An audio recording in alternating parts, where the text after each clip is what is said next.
Boa noite. Com grande alegria em nosso coração, que estamos aqui mais uma vez para fazermos uma pequena doutrinária, atendendo ao pedido do nosso querido GESP, Grupo Espírita de Petrolina.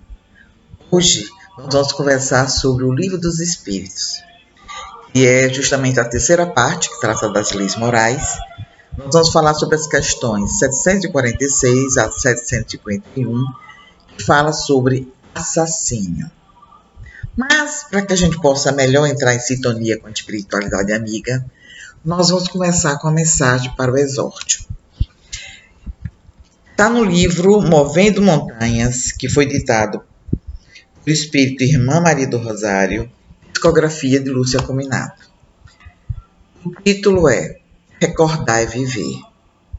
Bem-aventurados os limpos de coração, porque eles verão a Deus. Mensagem de Jesus no Evangelho de Mateus, capítulo 5, versículo 8.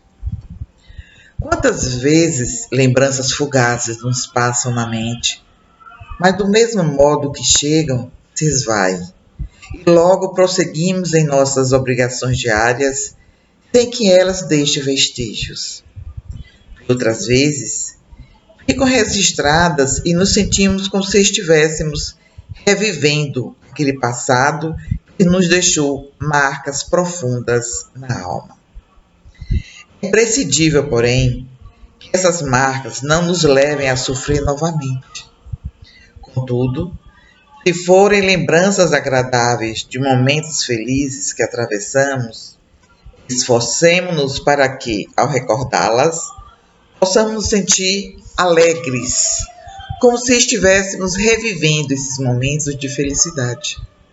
Sim, recordar e viver, porque a recordação de momentos felizes leva a nos sentirmos gratificados por Deus nos permitir, mesmo por um momento, usufruir novamente das situações que nos proporcionaram grandes alegrias.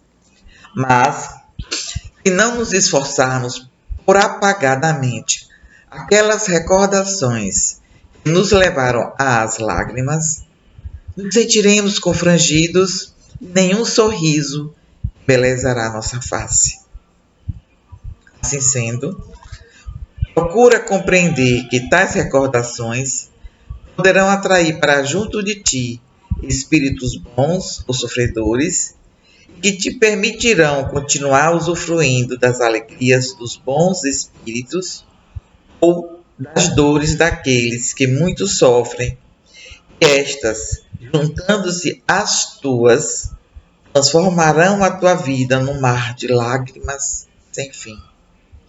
Assim, quando a tristeza te dominar a alma com tais recordações, eleva o teu pensamento a Deus, numa prece fervorosa que te permitirá sintonizar com a felicidade sublime das esferas celestiais. Bela mensagem. Recordar e viver. Então vamos agora fazer uma prece que antecede os nossos trabalhos. Jesus, amado irmão e querido amigo de todos os momentos, rogamos a Ti nesse momento a Tua permissão para que a espiritualidade amiga possa estar aqui conosco, nos inspirando para dar o nosso melhor a todos aqueles que irão compartilhar conosco desse vídeo. Senhor, como eterno pedinte que ainda somos, te pedimos, envolve a todos aqueles nossos irmãos de caminhada que estão enfrentando essa pandemia no momento. Sejam envolvidos em energias salutares, vigora a fé, Senhor, a determinação. Sabemos que eles dão o melhor de si. Senhor, envolve as famílias para que eles possam estar sempre dando apoio, confiança, dando todo o esteio que se faz necessário. Rogamos a Ti ainda, Senhor, que envolve nossos administradores, a nossa cidade, o nosso estado, o nosso país. Que eles recebam tudo que eles necessitam e merecem, hoje e sempre. Muito bem. Vamos conversar um pouco sobre essas questões 746 a 751. Assassínio. significa você tirar a vida de outro ser, de outro semelhante nosso. Isso é considerado digamos assim, um pecado terrível, um erro enorme. Por quê? Porque todos nós temos direito à vida. E se a gente for dar uma olhadinha lá nos 10 mandamentos, tem um que fala que a gente não deve realmente atentar contra a vida do nosso semelhante. Ora, e nós vivemos num planeta de provas e expiações, onde a violência, os assassinatos, eles estão sempre nos noticiários. É duro para a gente, é difícil da gente ler, tanto nos jornais como as manchetes da internet, está sempre observando a violência crescente. A vida parece não ter mais valor. Esse item do Livro dos Espíritos, que está na lei de destruição, ele vem muito a calhar, porque a gente precisa entender que a gente, com o conhecimento que a gente vai adquirindo, a gente vai se reeducando, vai ressignificando as nossas ações, para melhor compreender como devemos agir no dia a dia. A espiritualidade nos diz que o assassínio é um grande crime perante Deus. Nos tira de um semelhante a oportunidade de uma existência de expiação ou de missão, necessária à sua evolução espiritual. Quando se comete um assassinato, você está impedindo que alguém cumpra a sua missão, cumpra a sua experiência de expiação, para que ela possa se ajustar às leis divinas. Ora, Deus, o nosso Pai amoroso, Ele é justo. Ele julga o fato mais pela nossa intenção do que pelo resultado. E nós precisamos tomar muito cuidado com os nossos pensamentos. Somente a necessidade de agir em legítima defesa pode excusar sua prática, desde que o agredido não possa preservar sua vida sem atentar contra o agressor. A gente fala no caso de defesa da própria existência. Então, nesse momento, você está defendendo a sua vida, você está apenas chegar a um extremo desse, você é desculpável essa prática. E a gente observa, a gente vê guerrilhas, a gente diz, no tempo de hoje não tem mais guerras. Tem guerras de facções, a gente vê isso em presídio, a gente vê isso na periferia, a gente vê isso por conta do tráfico da droga, a gente vê isso em vários países, continentes, onde existem divergências fortes. Então, a espiritualidade nos diz que durante a guerra, não tem o homem culpa pelos assassínios que ele vem a praticar, porque ele ali está constrangido pela força. Todavia, ele é culpado se comete esse ato com crueldade, sem levar em conta o sentimento de humanidade. Nós podemos defender a nossa vida, mas não temos o direito de sermos perversos. São coisas distintas.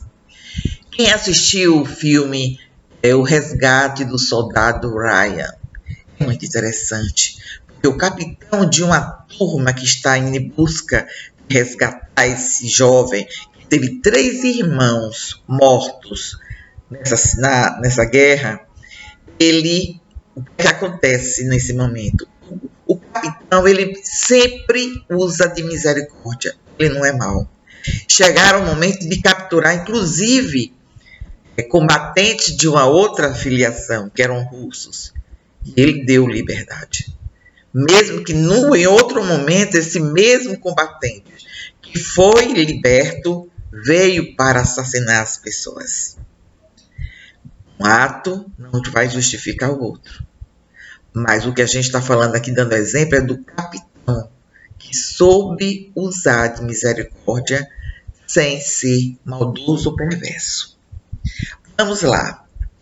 Os povos em que o infanticídio se constitui um costume e está consagrado pela legislação, comprovam que o desenvolvimento intelectual não implica na necessidade do bem. Apenas demonstram que o espírito pode ser superior em inteligência, porém mal. Ou seja, tem vivido sem se melhorar. Existe um livro muito interessante, Tambores de Angola.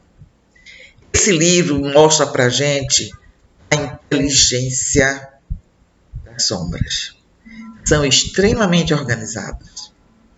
Eles têm essa asa do conhecimento desenvolvido, mas eles não têm moralidade. É engano nosso nós pensarmos que só espírito de luz, espírito evoluído, tem amor. Amor e tem conhecimento. O conhecimento também assombra nossos irmãos que não sabem amar, também detém. A gente precisa ficar atento. Hoje não existe mais infanticídio. Quem disse?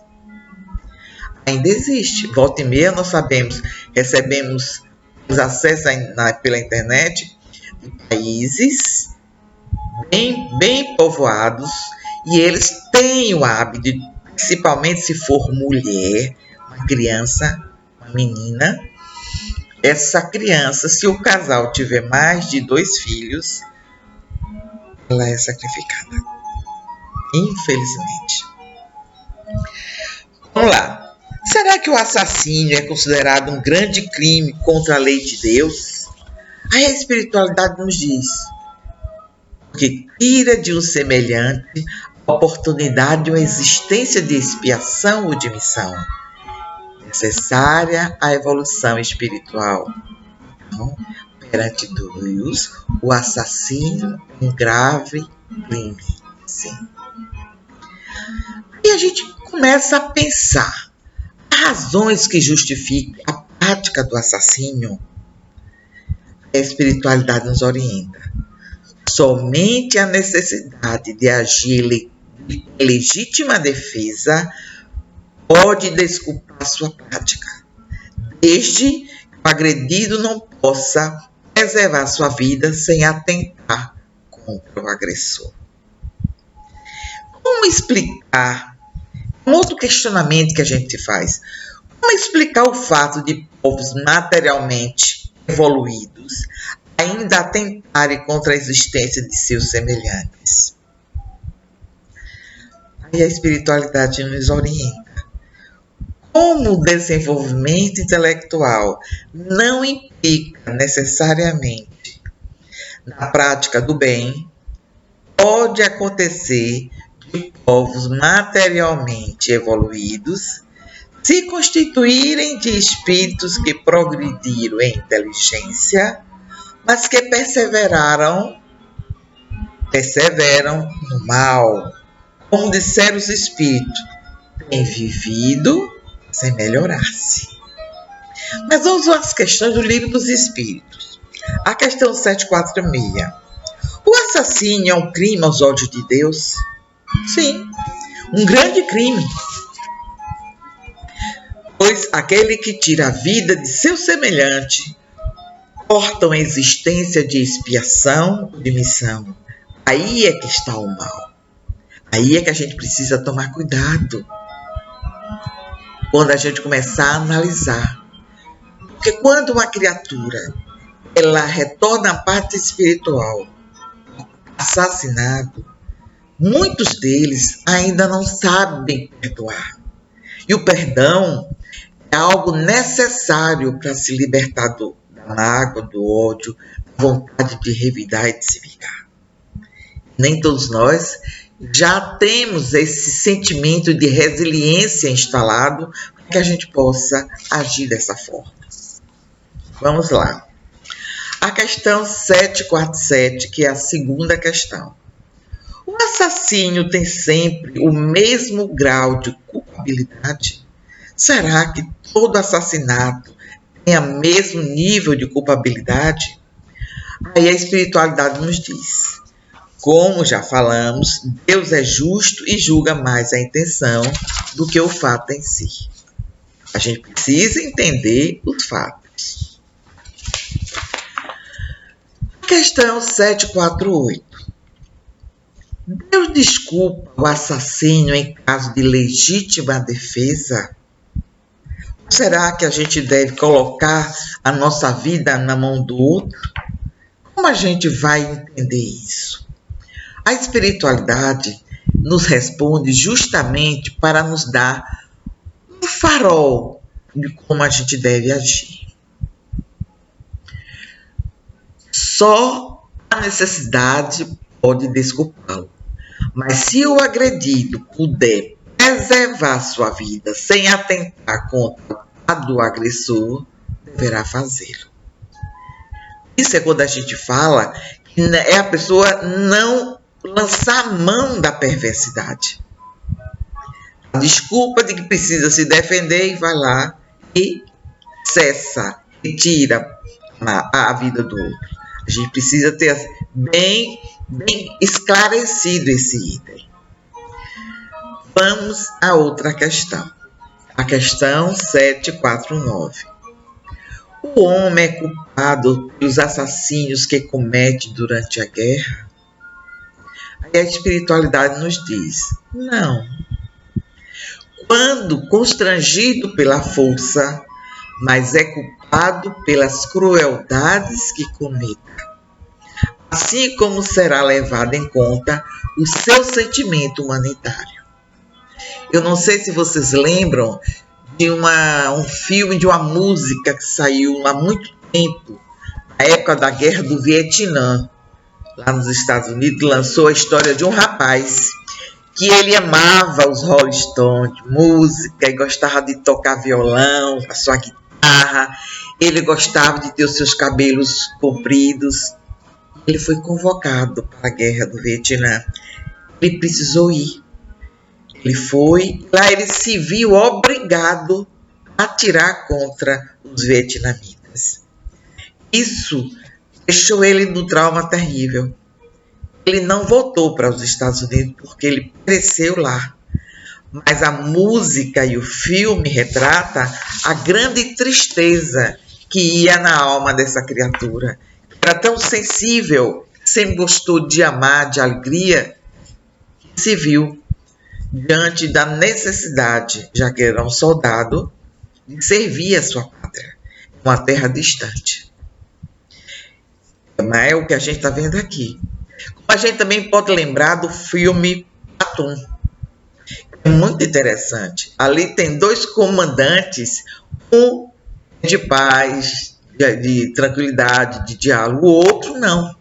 O outro, inclusive, coloca esse companheiro dele, ele deixa o campo de batalha sozinho, ele ser dizimado, ele ser morto pelos vietnamitas. Por aí a gente vê como cada criatura se encontra na estrada evolutiva. Cada um ainda trazendo dentro de si as mágoas, ainda não está bem resolvido. Ainda não sabe amar, não sabe perdoar. Vamos lá.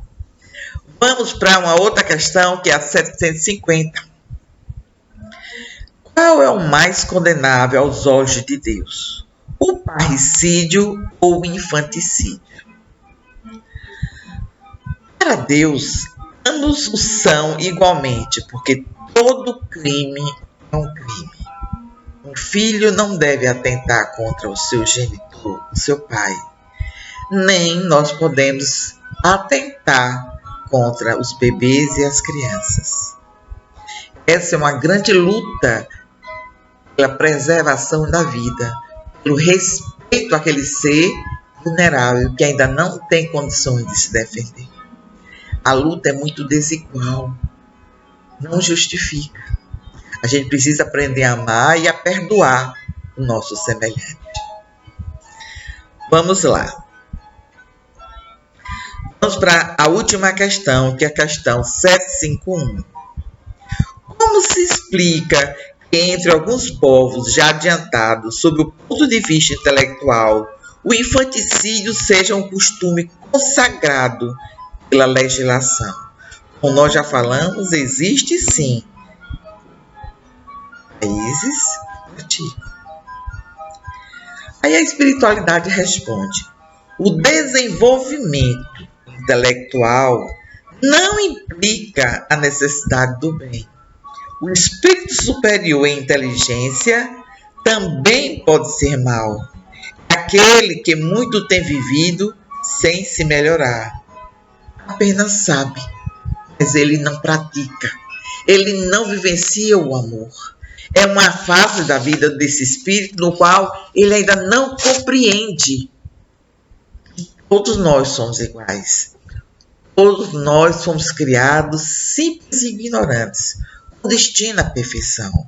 E mais importante do que tudo, temos direito à vida. Hoje a gente vê pela sociedade a banalização da vida. A gente vê os casos, principalmente agora nesse período da pandemia, que estamos todos reclusos, que as pessoas não estão se entendendo muito. A violência está muito forte. As pessoas vão namorar, e quando um não quer mais, percebe que não está dando mais certo, o outro não quer aceitar o não. Mas o que é muito mais duro e difícil, atenta contra a vida daquela outra pessoa. É mais ou menos assim: se não pode ficar comigo, não ficará com mais ninguém. Hoje eu estava assistindo um filme que eu não sei se vocês já assistiram, chama-se Feitiço de Áquila. Muito interessante. É um filme antigo, mas fala sobre um religioso que se apaixonou por uma menina muito bonita. Era solteira, jovem, bela, e ela se apaixonou por outra pessoa. Quando esse digamos assim, monsenhor, esse cardeal, foi se declarar, ela declinou. Mas ela não comentou que ele estava apaixonada por outra pessoa. Ela comentou com o padre. Ela foi se confessar. O que foi que aconteceu? O padre também era o confessor do apaixonado, Etienne Navarre, e ela era Isabel. O que aconteceu? O padre um dia bebeu e foi falar, conversando com o chefe dele, que era o cardeal, contou que Isabel Lamour estava apaixonada, ela e Etienne Navarre estavam se apaixonados, estavam juntos. Eles fugiram, mas o cardeal conseguiu localizá-los e fez um feitiço. Se juntou às sombras e fez um feitiço. Ele, durante o dia, era um lobo. Aliás, à noite ele era um lobo e durante o dia ela era um falcão. Eles nunca se encontravam. Quando eles conseguiram, através, claro, do episódio do filme, eles conseguiram quebrar esse feitiço, o Monsieur não conseguiu se conter. Quando ela foi entregar as amarras, como o falcão que ela havia presa, ela tirou as amarras e foi entregar ao cardeal. Quando ela vai saindo, ele pega uma espada para matá-la. Porque na visão dele, se ela não poderia ficar com ele, que era apaixonado, não poderia ficar com mais ninguém. Então a gente observa que, assim como esse caso, vários outros a gente está vendo no nosso dia a dia, criaturas equivocadas estão lançando mão da violência para o extermínio, para assassinar o semelhante. Essas criaturas não entendem, elas estão entrando em um grave compromisso espiritual. Jesus disse a Pedro, quando ele pegou a espada e cortou a orelha do centurião, Jesus disse a Pedro: Pedro, guarda a tua espada na bainha, porque com a espada que você fere, você será ferido. Para nós, a gente precisa entender que a gente precisa ver que existe dentro das leis que foram criadas por nosso Pai, as leis naturais. Entre as leis naturais, elas existem harmoniosamente, a gente deve respeitá-las. Quando a gente fere uma delas, elas são todas solidárias, nós nos comprometemos com essas leis divinas. E aí, para que a gente possa aprender com o nosso erro, existe uma outra lei maior chamada lei de ação e reação. Toda ação nossa provoca uma reação maior, de igual força maior. Então, tudo que irá nos acontecer é resultado de nossas atitudes. Diante disso, a gente precisa começar a pensar, a domar o nosso primitivismo. Porque quanto mais primitivo, quanto mais a gente lançar a mão da nossa, digamos assim, tempestade, ser impossível demais, a gente se arrepende, porque a gente fere, machuca, isso trará consequências que nós precisaremos resgatar. Aí é que está. A gente precisa parar, pensar, analisar, respeitando as leis naturais de Deus. Todo nosso semelhante tem os mesmos direitos que nós. Como Jesus sempre já nos orientou quando aqui esteve. Faz a teu próximo o que você quer para você. Quando ele sintetizou os 10 mandamentos em 2, amar a Deus sobre todas as coisas e ao próximo como a nós mesmos. Vamos fazer ao nosso próximo o que nós queremos para nós. Mesmo que essa separação signifique dor, dificuldade, mas a gente, dentro desse contexto que a gente vive, nós evoluímos. Se soubermos tirar lições proveitosas de cada situação difícil, sem desejar o mal ao nosso semelhante. Porque o nosso irmão nos ensinou que a gente deve amar aquelas pessoas que não nos amam, orar por aquelas que nos perseguem. E assim, nós vamos caminhando um passinho de cada vez para que a gente possa contribuir com a nossa evolução e também com a evolução do meio que a gente vive, da sociedade, que hoje está da forma que está. E cabe a todos nós vibrarmos pela paz, pela harmonia. Agradecemos a todos a paciência em nos ouvir. Agora vamos fazer a nossa prece final. Pai amoroso, com alegria em nosso coração, Senhor, que aqui nos encontramos após a realização desse trabalho. Rogamos a Ti, Senhor, como eterno pedindo que ainda somos, que fortaleça em nós os nossos bons propósitos. Permite que em nosso coração seja semeada a fé e a esperança. Que a fé possa se alicerçar, nos tornando criaturas fortes e resilientes. Que a esperança possa espargir o perfume da alegria, da confiança no amanhã.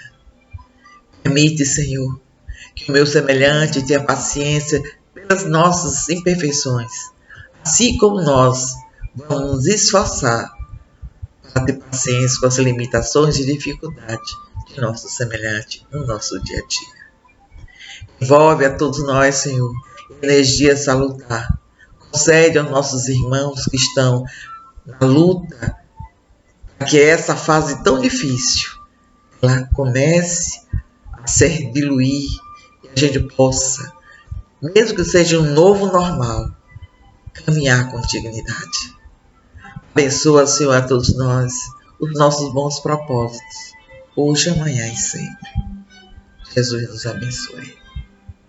Muita paz a todos nós. Boa noite.